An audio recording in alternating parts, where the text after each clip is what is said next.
much. So at this time, I would like to introduce our speaker in the name of Mr. Paul Winfrey. And I must say at this point, of course, he is my son. I'm so privileged to have that he's taken time out of his busy schedule to be with us officially. And of course, his official title at this time is Interim Fire Safety Director for Emory University. And I have to admit to everyone who knows me, I was petrified when I found out that he wanted to go into such a dangerous area. But he has really, I'm so proud of him, and he's taught me so much over the years. I'm so glad of the area. He's also a policeman, and he can tell you, more about that later. But at this time, I would like to turn it over to him, and he can tell you a little bit more about himself. And Paul Winfrey at this time. Praise the Lord, everyone. Hopefully all is well. I know this is a different format. I'm used to talking in person, and this is definitely a challenge for all of us. But I will do my best to convey the material. I love talking in person more than anything because, again, to be able to interact with you all and really meet you where you are is important. Because I can sit here for however long and give you all kinds of information, but to be able to connect with you and make sure that it makes sense to you is important to me. But it's good to see everyone. I want to definitely acknowledge Pastor Reese and Lady Wanda, as well as Bishop Reese and First Lady Navoria Reese for allowing me to, talk to you all this morning. I want to acknowledge my mom, Sister Winfrey, and I'll tell you a joke behind all that. And then Karma has been very, very essential, and I appreciate Karma for even helping me to do this much because it's, again, hopefully it'll be seamless as possible, but again, just bear with me.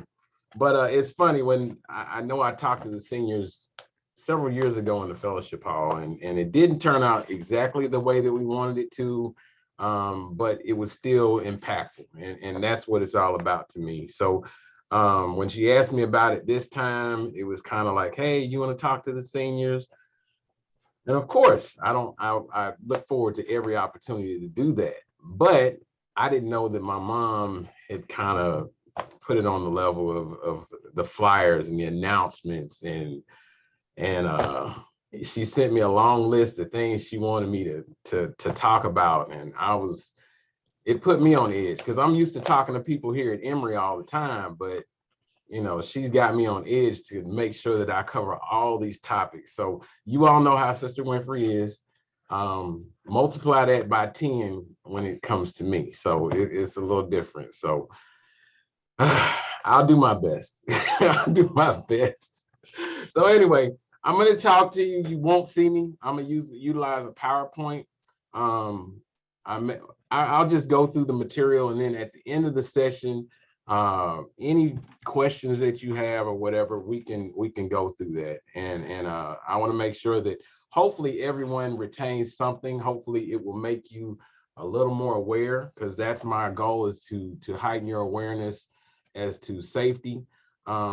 Again, she tried to tell you a little bit of background about me, just so you'll know, hey, does he know what he's talking about?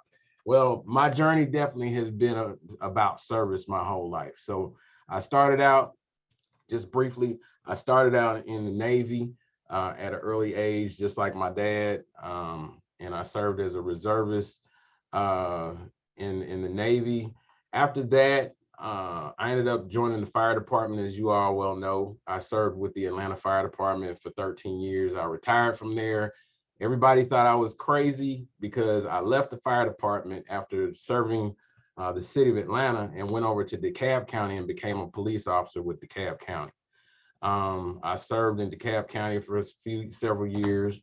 And then after leaving DeKalb County Police, I came over to Emory Police, served as a police officer here at the Emory campus for several years. And then the fire safety coordinator position opened up to where I could combine my my background of being a police officer as well as a fireman.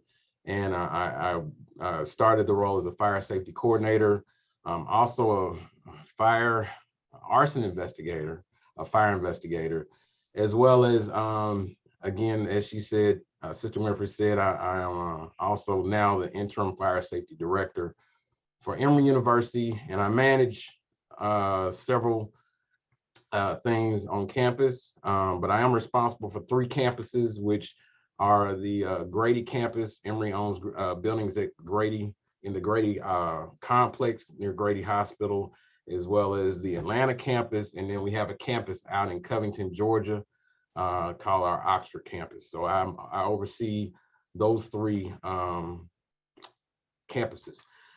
And then finally, I have also joined the DeKalb County Sheriff's Office. So I'm a sheriff as well, a deputy sheriff. So I got my hands full, but I do my best to serve. That's what it's all about. Oh yeah, and I was also an EMT. So I worked on the ambulance. So I've kind of done all these things, and hopefully, more than anything, I want to give it back to you all. So I will get started. Enough about me. I just wanted to give you all that little background about my background. So I'm gonna share my screen with you, and we'll go through this. And then, like I said, any questions that you have, I'm going to talk about things that are relative to you at home, relative to you as senior citizens, and then relative to at Bethesda.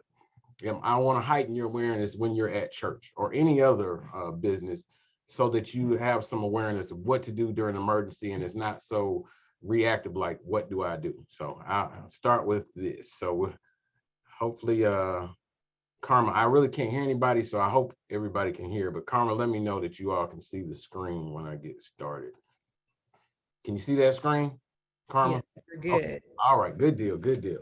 All right, so a lot of content, even after my sessions, I want to make sure that I connect with everybody. And I don't know who is savvy with the internet, but if you get on YouTube, look up Emory Fire Safety, and there's multiple videos that you can look at. Even a couple of videos I'll share today, but you can see some of that content. I even have a cartoon character that was created kind of in my image. You'll hear my voice, but it's a series of videos that was really created for the college community, but it will increase your awareness of fire safety. So check them out. If you've, Emory Fire Safety on YouTube, or on Facebook, Instagram, and Twitter. So we want to make sure that we reach out and connect, because we do realize that everybody is on the internet all the time. So hopefully you can find some content on there that'll help you. So again, check out YouTube, Emory Fire Safety. So here we go with the presentation. So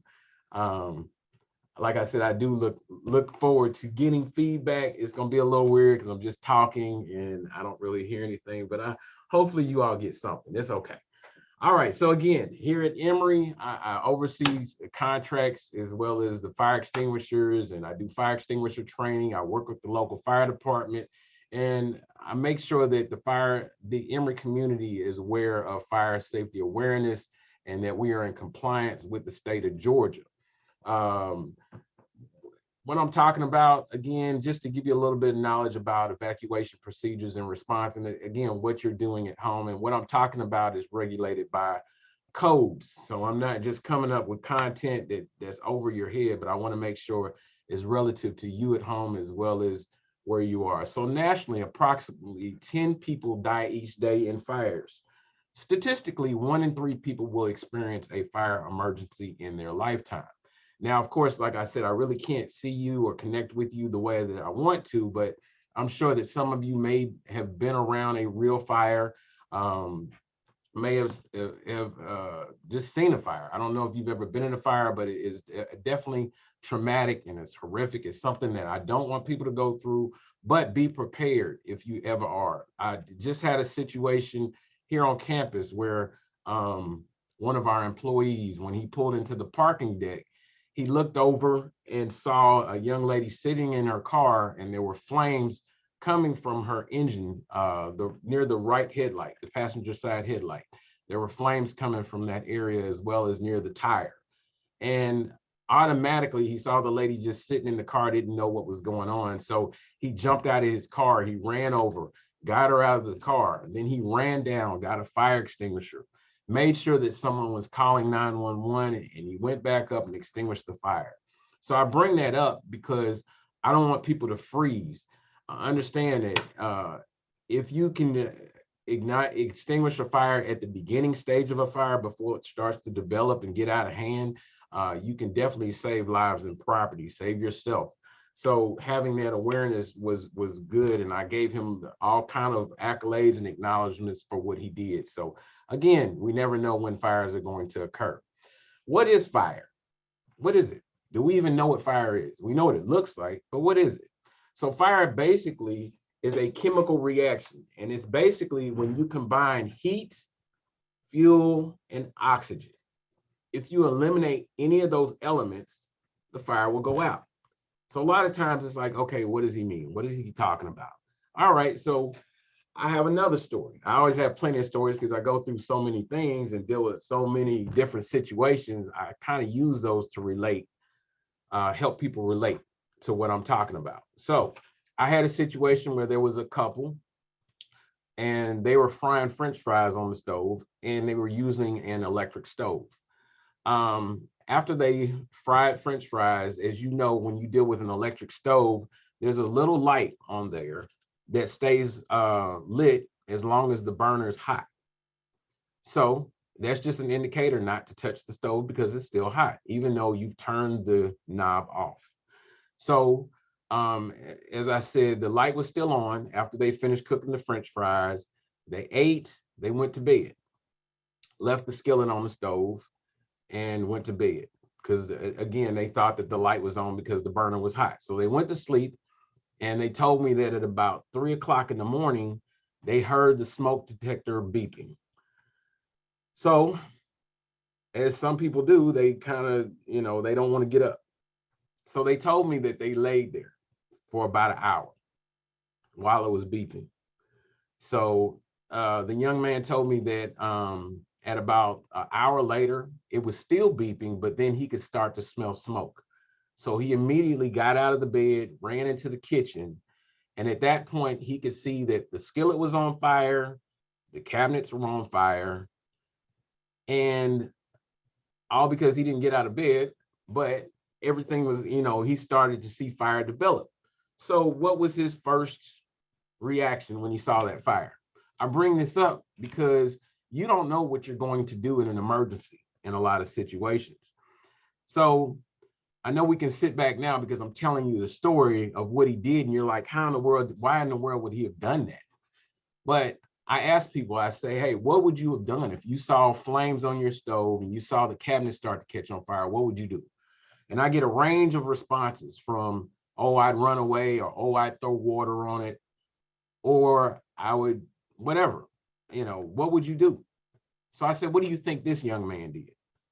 Well, instead of doing all those things, and I hope that, now remember, I told you they were frying French fries, so there was oil in that skillet, right? So would we have put water on that fire? I hope most of you would tell you no. But again, no, he didn't do that. What did he do? Well, he ran over to the skillet that was on fire, and he grabbed the skillet and thought that he could take it outside and dump it outside. But when he grabbed that skillet and started to move with it, what do you think he introduced to that fire? More oxygen. More oxygen makes the fire intensify. So granted, when he started moving that skillet, it started to intensify, it got hotter, and the flames grew, and it started to burn him. So instead of him being able to take it outside, of course, it got too hot. He ends up throwing the skillet in the air, and then all that hot grease came back down on him. So he ended up going to Grady with 2nd and 3rd degree burns. Then the burning skillet hit the floor caught on fire. The cabinets are still on fire. He's burned. Then his girlfriend comes running out. And what do you think she did? She thought she could throw water on it. Now, remember, I told you it was a grease fire. So then that made things even worse. So then after that, the fire department eventually came and helped with the whole situation. But again, things got out of control. Now I bring that scenario up to say if he had been able to turn off the burner, he would have eliminated what? The heat. If he was able to move the skillet to another burner that wasn't hot, he would have eliminated the heat. If he had taken a lid and placed it over that skillet, he would have eliminated the oxygen. If he was able to dump the oil out of the skillet instead of trying to move it, that was the fuel. But then that would have been worse. So all these things that could have been done, but the most effective way for him to have dealt with that situation would have been to have just used a fire extinguisher. And it's so crazy because after I investigated that fire, right under the kitchen cabinet was what? A fire extinguisher. But again, when emergencies occur, do we have that awareness of what to do? Where is that fire extinguisher? So that would have been the most important thing. So again, heat, fuel, and oxygen. I want you to keep that in mind. And if you look at one of those videos that I have on YouTube, a young lady who went through my course said that she experienced a fire in her oven.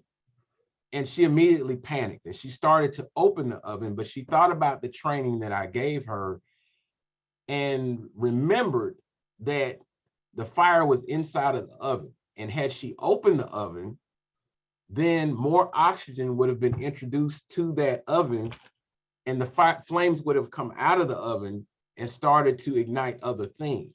But as long as it was inside of that oven and she kept it closed, the best thing that you can do if you have an oven fire is to turn off the fuel, which is turn it off.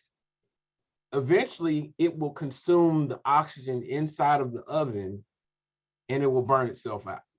Or you can utilize a fire extinguisher, but the best thing to do is not to even do all that. Just turn off the fuel.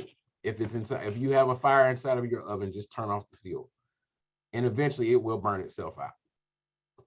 So hopefully these are some things that'll help you next time, as you think about that. So again, I'll rush through this a little bit because I want to make sure that I hit on as many topics as possible that'll help you. Fire extinguishers. I hope that everyone has a fire extinguisher at home. That's the best way to extinguish fires, but not just one fire extinguisher. I hope you have purchase more than one. It should definitely be one near your living spaces, as well as most fires occur where? In the kitchen. So you should definitely have one near the kitchen that you can get to, or just outside of the kitchen. That's even better. Because a lot of times if there's a fire on your stove, if you have an extinguisher near the stove, you can't get to it, then that fire extinguisher is of no use. But if you have more than one fire extinguisher, it increases your ability to be able to extinguish that fire.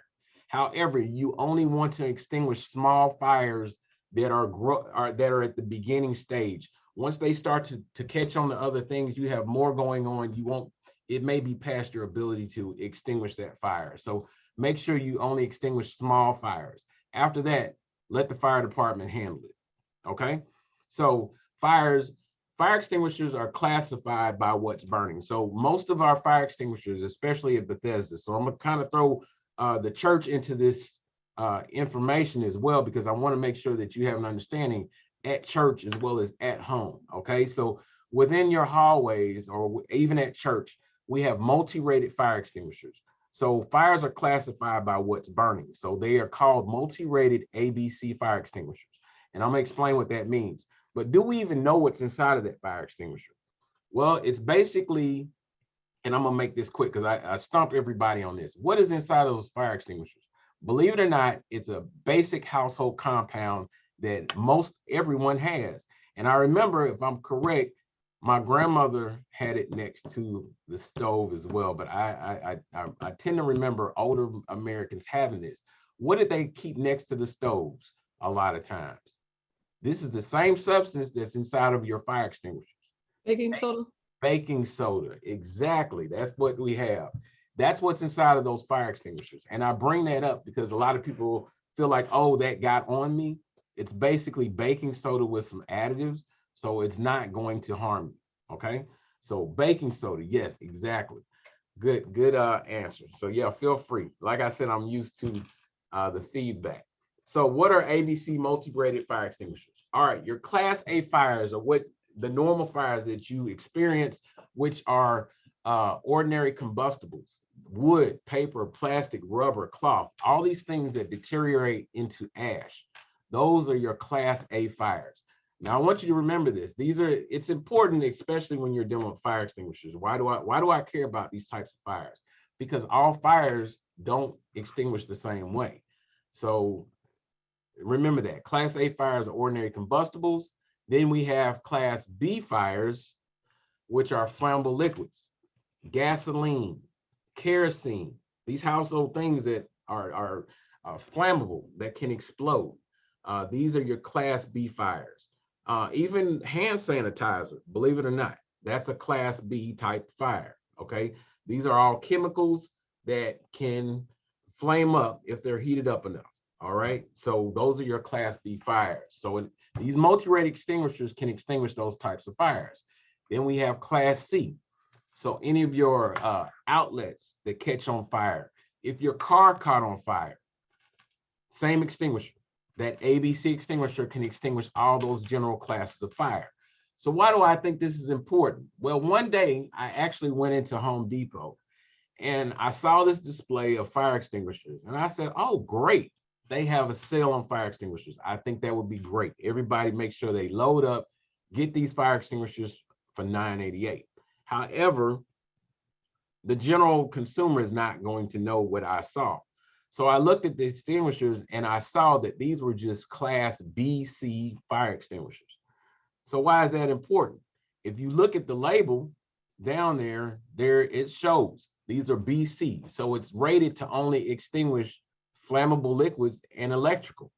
It wasn't rated for your Class A, which are the ordinary combustibles, wood, paper, plastic, rubber. Now, I'm not saying it won't do it, but it wasn't necessarily rated for that. So that's why they were able to sell it so cheap at Home Depot, because it didn't have all the certifications of an ABC fire extinguisher.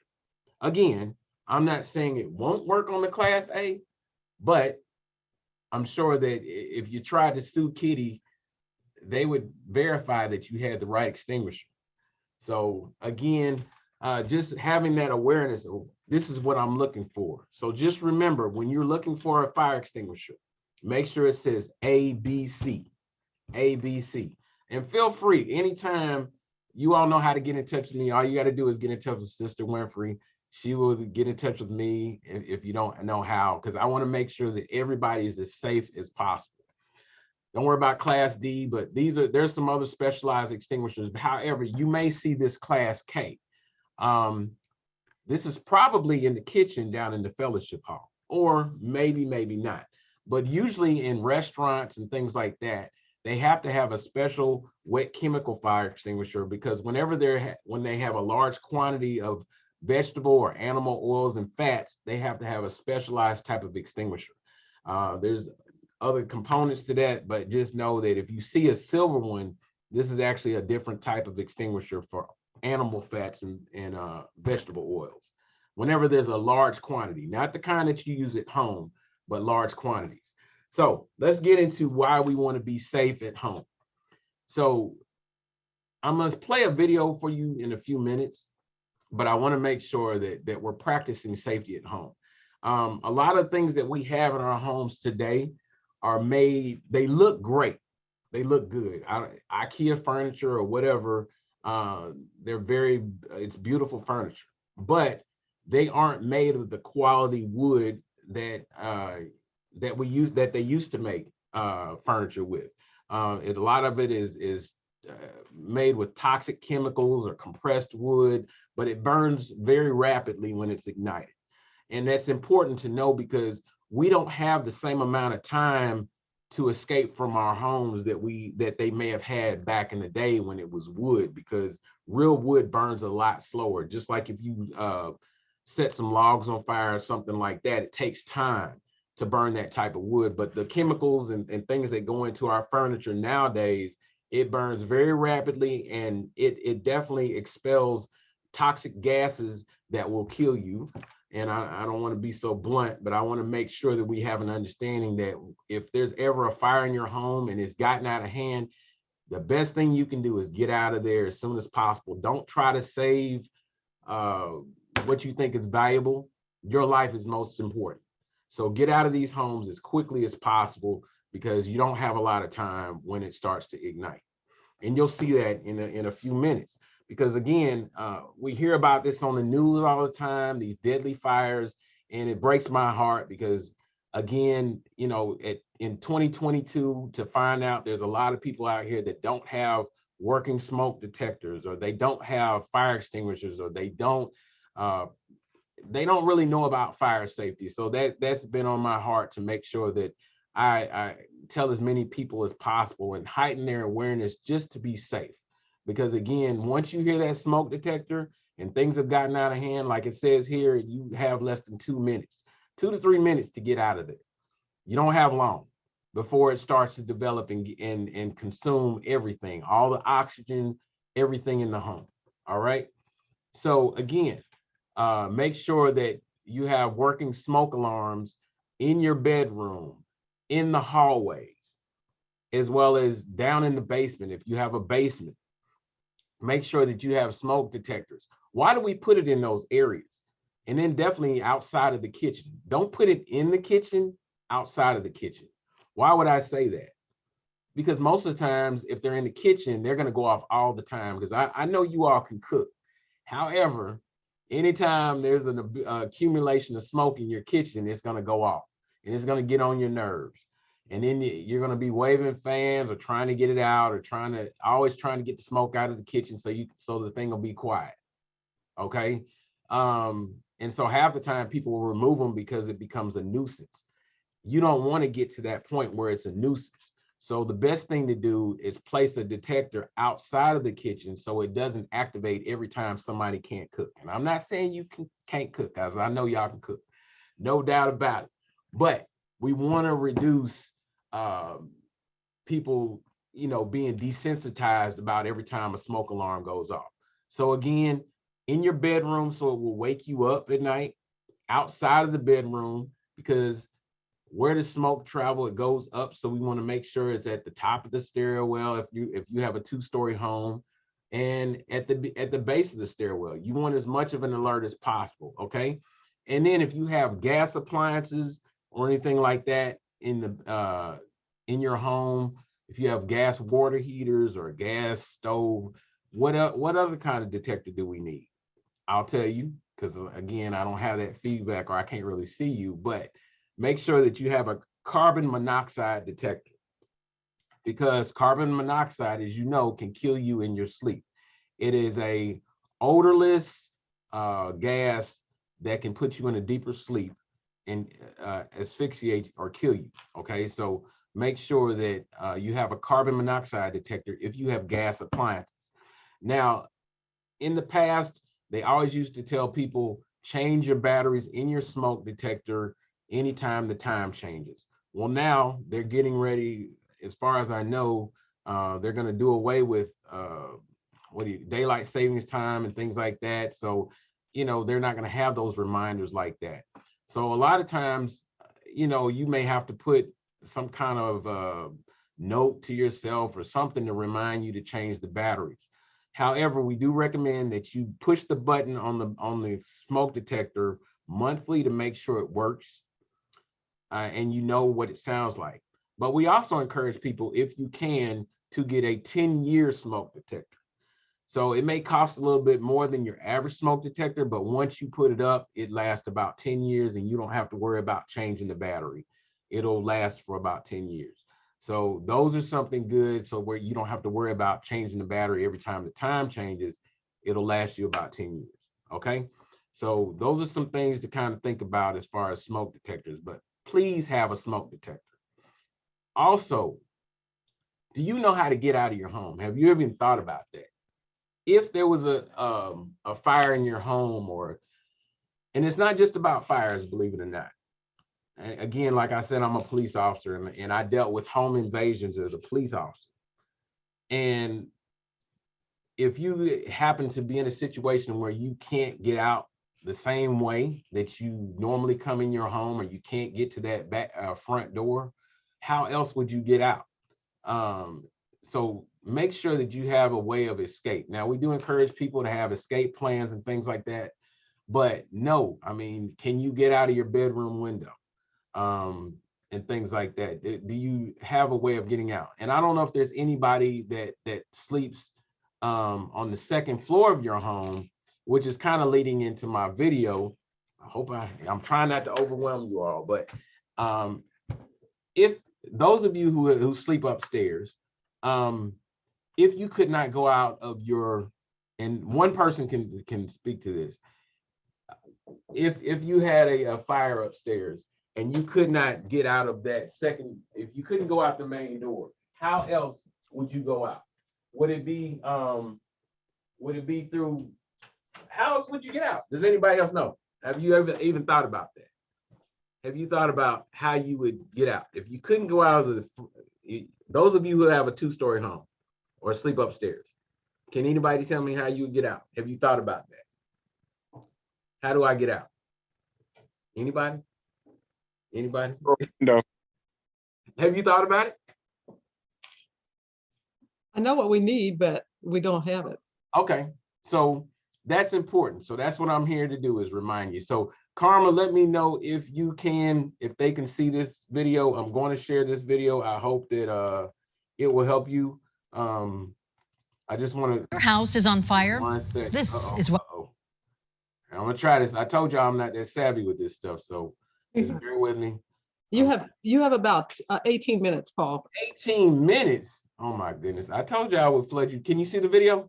Yes. Okay, here we go. Here we go. Because mom's put me on. Your house is on fire. This is what could save your family. But those of you who have a 2-story house, how many of you really have one of these fire escape ladders? And if you had one, would it really save your family's life? Denver 7 investigative reporter Jason Larson climbed some of the most popular ladders on the market to see if they really work.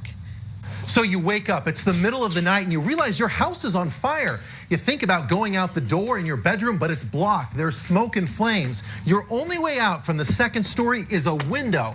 So few people have fire escape ladders, so we wanted to know, are they really worth it? If this is your house, there is just one thing you're thinking about: getting you and your family out safely. Say hi, fireman. Anna Grotto bought this beautiful new build a year ago. It's been concerning, how am I going to get everybody if we're out on the top or on the 2nd floor? And she admits she's not prepared for a fire, especially if her family is trapped up here. How did you get out of here? I don't know. I was looking online for the throw ladders that you throw over your window, but I wasn't really sure what the best one to get. We ordered some of the most common fire escape ladders, protected the side of Anna's house, and then I put the ladders to the test. The fire department supervised for safety. So in case something goes wrong here, this is gonna hold me. After you take the ladder out of the box, you have to hook it over the windowsill just like that. Ladder number 1, a roughly $40 ladder from First Alert. It did take some getting used to. This is much less sturdy than going down like your ladder in your house. Every time I pull on this, you can see that the ladder pulls away from the wall there. But I'll tell you, if you had to get out in a fire and you had no other option, you might need that. This one had rubber legs on the back, and overall, I thought it worked. You know, it definitely brings more peace of mind. That looks a little wobbly. Already, this one does not feel steady. Things changed a bit when I tried out this $30 ladder from Kitty. It didn't feel as good from the very beginning. This one is lots different than the first one I tested in that, look at this, I'm coming quite a ways off of the side of the house here. But like the First Alert, I successfully got down on it, albeit with a bit more uneasiness. Just doesn't feel like it's braced very well. Well, that was not the case with this nearly $90 ladder from the American Ladder Company. I didn't even try going down on it. If you hooked it that way, when the ladder was deployed, it still falls back in. If you tried to put it in this way, it simply won't easily go over your window here. I wouldn't trust this little piece right here to hold me. Huh. Anna, who watched from below with her family, says there were clear differences in the ladder's stability. So we're gonna try this one more time here. Not too many people even think about fire ladders. Lieutenant Mike Soma suggests that multi-story homes have fire escape ladders, and he says a fire escape plan that your whole family practices. What I've seen in my career is that when people's residences are on fire, it becomes a very heavy smoke condition, and people get disoriented in their own home. So they'll open doors thinking it's going outside when really they're going into a closet area or a different part of their residence and getting themselves trapped. That's why this can be valuable. I'm definitely going to get some throw ladders for sure. Our test shows, regardless of which ladder you choose, it is important that you open it up, familiarize yourself with it, and make sure it works with the design of your window. Because when seconds count, there is no time to figure it out.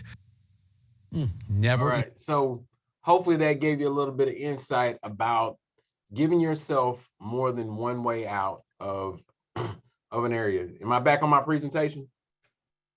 Yes.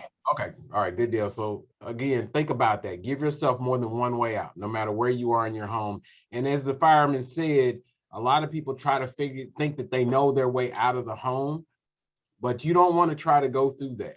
Give yourself a secondary way out. Don't go through that smoke and flames if you don't have to. Go out of the window if you can. Okay, so if it's too bad out there, keep the door closed. So anyway, one other thing I wanted to share with you, and I think it's definitely important, and is this second video, and this is it because I know we're running out of time, but I want to make sure those of you at home, I don't know if you sleep with the door open or door closed, but I want you to pay attention to this video. Oh my God, that is insane. I'll finish up my presentation. In the event of a fire, who here thinks that you're safer sleeping with the doors open?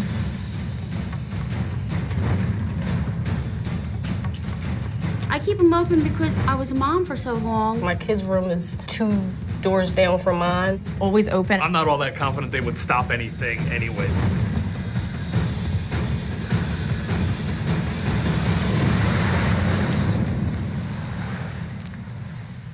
Harold, hey, Ben. Ben, nice to meet you. Harold, have a seat. Hi, nice to meet you guys. Hello. I'm right here. Chris, how are you? Great.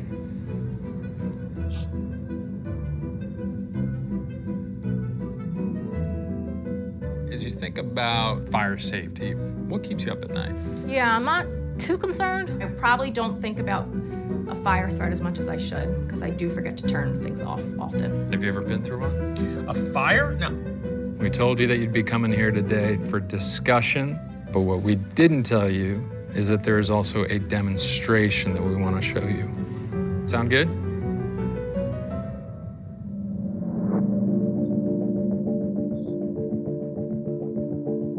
I want to introduce you to Steve, the director of the UL Firefighter Safety Research Institute. I'll let Steve take it away. Welcome.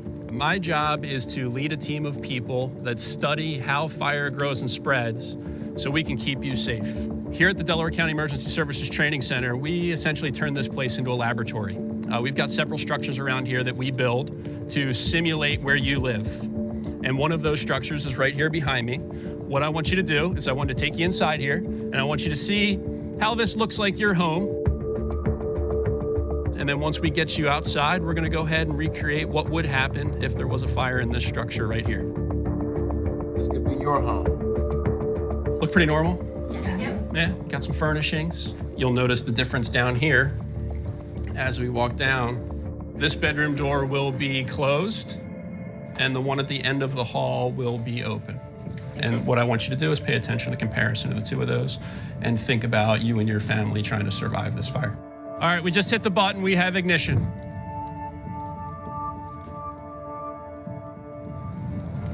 Oh boy, there she goes. Oh man, that is scary. It's scary, right? Yeah, it's really frightening. Look, we have smoke coming out over here already. Smoke's coming out.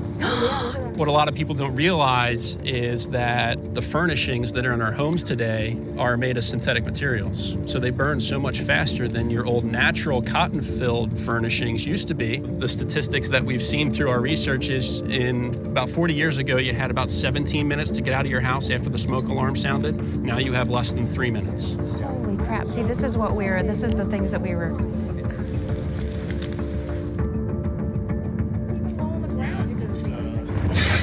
Oh my God. Whoa. Can you feel that? How can you survive that? Seriously, that is insane. All right, go ahead, knock it down.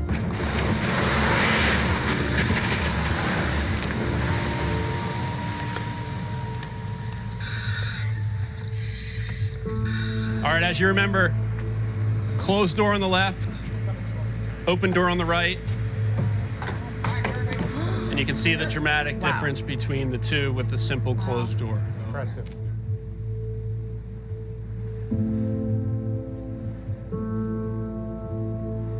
We want people to be as prepared as possible and understand the importance and how little time you have and what that simple barrier can provide to you and your family should you have a fire.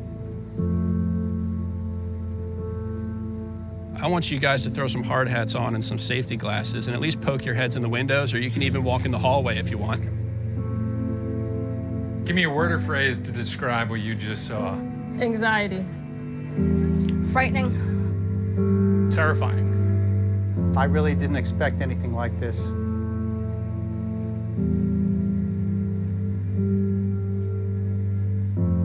I'll ask you one last time. In the event of a fire, are you safer sleeping with the doors open or the doors closed? Without a doubt, the door closed. Definitely with the doors closed, and from now on, the doors will be shut at night. Definitely closed. Closed. Definitely closed. And I'm surprised by it. It's always great to be able to get the message out when we can take our research and get it out into the community to change behavior with the message of close before you doze. It feels great, and hopefully we can save lives. If there was one bit of advice that you could give friends or family today, what would it be? Close before you doze. Close before you doze. Close before you doze. Close before you doze. Close before you doze. The key fire safety messages we want people to have are, one, have working smoke alarms in every level of your home, inside and outside every sleeping room. We want everybody to have an escape plan. Should you have a fire, you should know how to get out quickly. And if you can't get out quickly, having a closed door between you and where that fire is critical to your survival. All right, so I thought that was very important for you to know, because I don't know how many of you sleep with the door open or door closed.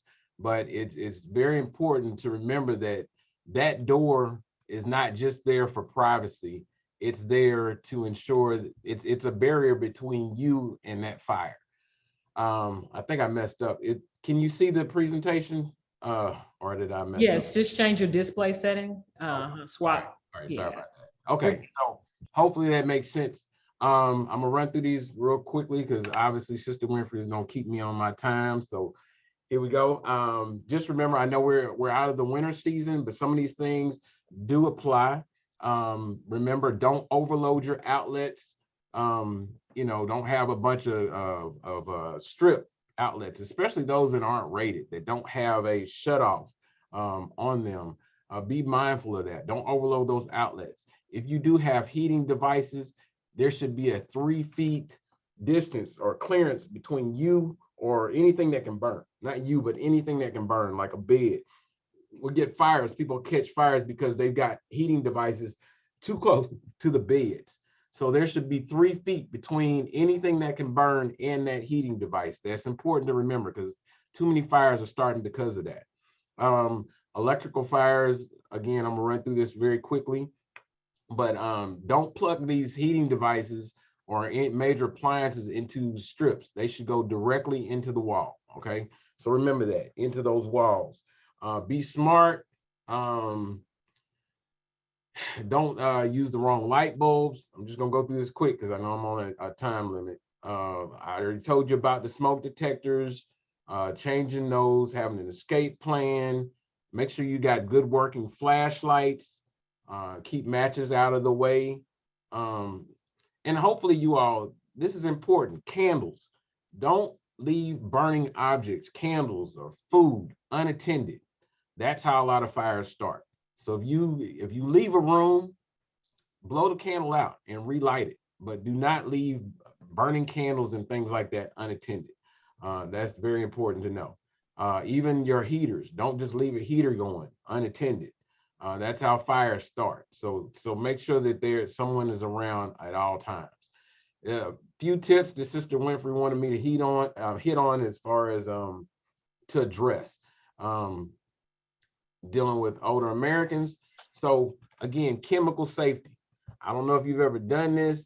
I'm actually embarrassed because I don't even think my mom knows I did this. She may or may not, but I was calling myself when I was younger, trying to make a powerful cleaning solution. And I actually mixed ammonia and bleach together. Now, I mean, some of y'all probably already knew that, but I did. And immediately I could tell that something was going on because I couldn't, it started to affect me. So again, you don't do that because it can mess with your respiratory. The toxic gas that comes from mixing bleach and ammonia together can again, it's toxic and it can mess with your respiratory system. As you see there, don't mix bleach and vinegar. Burning of the eyes, bleach and rubbing alcohol. Basically, you shouldn't just mix bleach with anything, to be honest with you. A lot of toxic things can come from that. So I just wanted to hit on that very quickly. Ladder safety. Do not climb to the top rung of those ladders. It's always best to have someone support you if possible. But if you can't, just don't climb to the top of those ladders. Usually I say that second, no higher than the second step from the top is important. When you unplug outlets, always don't snatch it from the cord, pull it from the plug itself. If you're ever burned, a lot of people do not ignore that. Make sure that you're treated immediately, because a lot of times, especially if you're diabetic or things like that, you don't feel it as well because maybe you have nerve endings that have become somewhat desensitized. But make sure that those burns are treated, because again, it can become infected and get worse if you are burned at any time. When you're lifting, just make sure you lift correctly. Don't lift with your back. Always crouch down, bend with your knees, and don't extend your arms. If you have to extend your arms, that means it's going to be too heavy, and that's what causes back injury as well. Because again, when you extend your arms, you're putting more pressure on your back. So try to lift close to your body. All right. Grilling safety, we're coming up on Memorial Day. Again, a lot of fires are started with grills because they're not clean. So make sure that those grills are clean before you reignite those grills, because a lot of those fats and those accumulation of old substances are still in there, and that can cause for more flammability or a fire, because those old grease and all that accumulation inside the grill can cause fires. How much time? 5 minutes? Yes, about 5 minutes. Okay.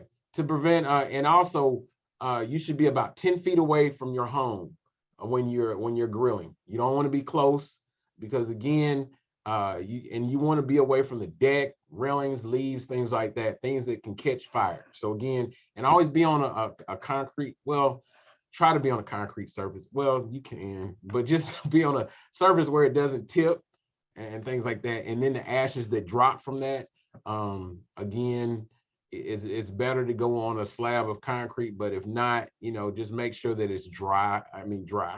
And then have a bucket nearby or a water hose when you're grilling, because again, if something happens, you want to be able to extinguish that fire or have a fire extinguisher.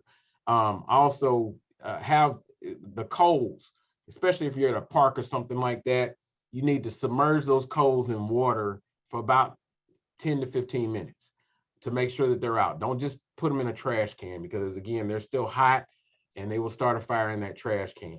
I want to run through this, and then I'm gonna open it up for questions. I want you to remember this. Whenever you use a fire extinguisher, remember this acronym, PASS. All right. That means you pull the little pin from the handle, you aim. When you aim at whatever's burning. Okay. You're going to aim at the bed, the stove, whatever the contents that are burning. Don't aim at the fire itself. That's just the combustion of what's burning. But you want to aim at the contents. So you're going to aim at the base of the fire, squeeze your handle, sweep back and forth until you've saturated the whole area. And remember, when you use a fire extinguisher, it's one time. Don't try to put it back up to use it again later. It's one time.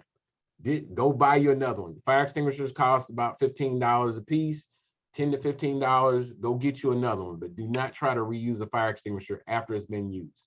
All right.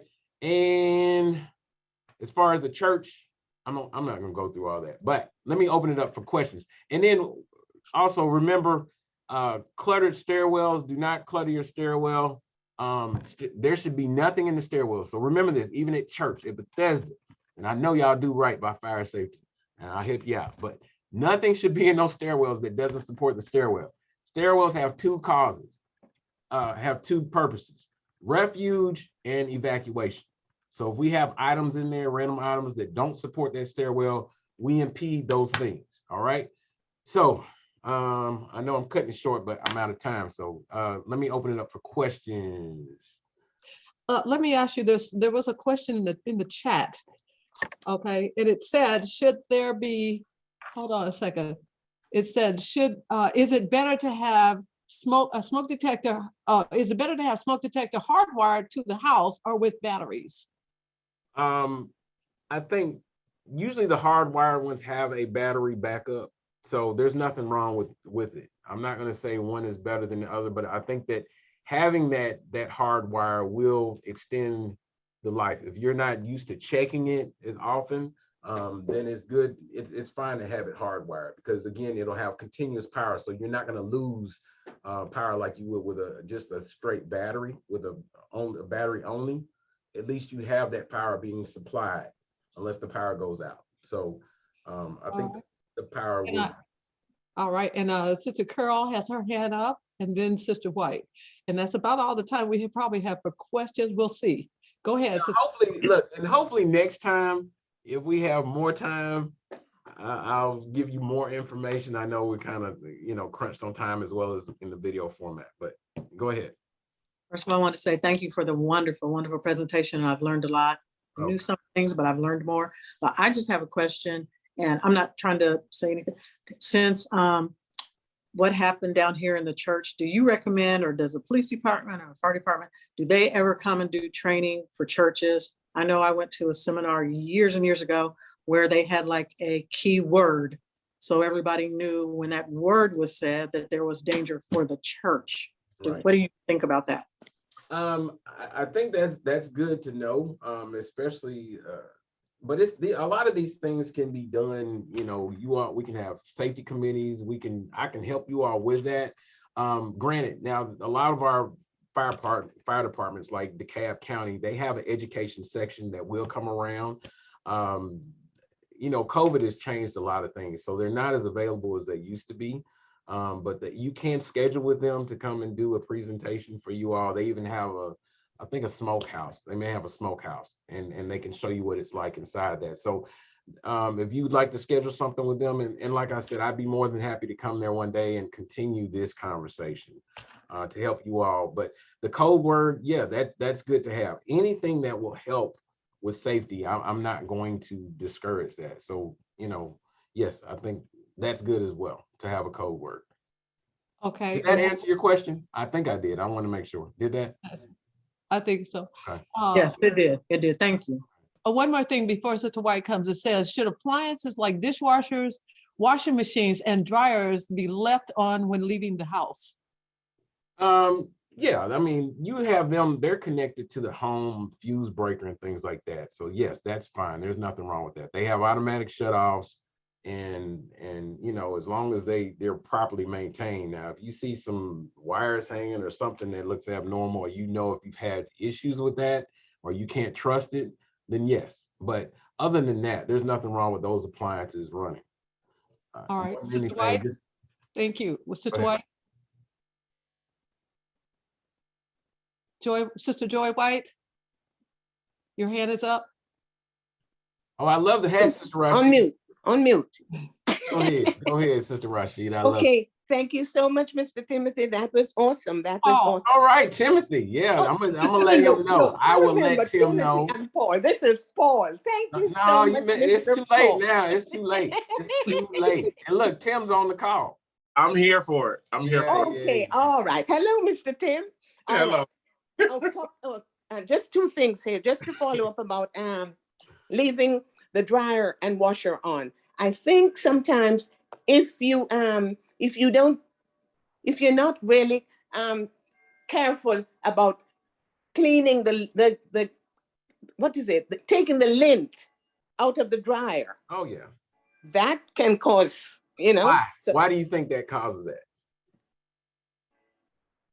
because it Remember what I told you what causes a fire? Heat, fuel, and oxygen. It needs that flow of oxygen coming into that dryer itself. But right. if the lint is built up, it stopped that flow of oxygen, so it just has a lot of heat right inside that dryer, which will eventually catch those clothes on fire. That's the fuel. Yeah, go ahead. Okay. All right, thank you. That was not my question. Keep those lint, keep those lint filters clean. Filter clean. Okay. Yeah, definitely. My question though was, can you talk a little bit? I know we don't have time, about comparing to have the fire thing as part of your home alarm system, as opposed to, your fire detectors and things that you have to change your batteries. Oh, you're talking about to your security system? Yes, your security system. There we go. I think that's great to have. It definitely keeps you from having to call 911 if those smoke detectors are connected to your system. Right. Automatically. So that's even better, to make sure that you're going to get help, because you may be in a situation where you can't get to the phone or what have you, or your neighbor needs to call. So yes, you'll get a faster response by doing that, but I'm not saying you have to have it, but it's a plus. Yes, thank you, sir. Yes. All right, and I'm so sorry we're out of time, and I know this has been such an interesting discussion. I want to thank my other son, Tim, and also my granddaughter, Ashley, for being out here. Yes, and Pastor, did you want to say goodbye? This is our last Older Americans Must seminar. And you can see that that Mr. Paul belongs to Sister Winfrey. Look at them. Don't they look alike? Yeah. This is a lake cleaner here for the water, for the dryer. And so does Okay, I don't know if our pastor is still on the line, but yes, yeah, I see him. Yes, I just want to say, Brother Paul, terrific job presentation, and you still look young, and we thank God for your blessing.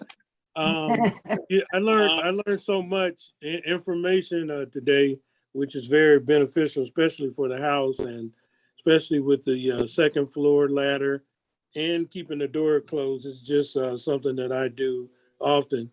Also, we want to thank Sister Winfrey for taking charge of our Older Americans Month and being here and making sure that we have great speakers during this month of May. And so we've had some terrific speakers every week of this month, and they have brought some good information to the table. So my hats go out to you, Sister Winfrey, and all the older Americans that are on this call.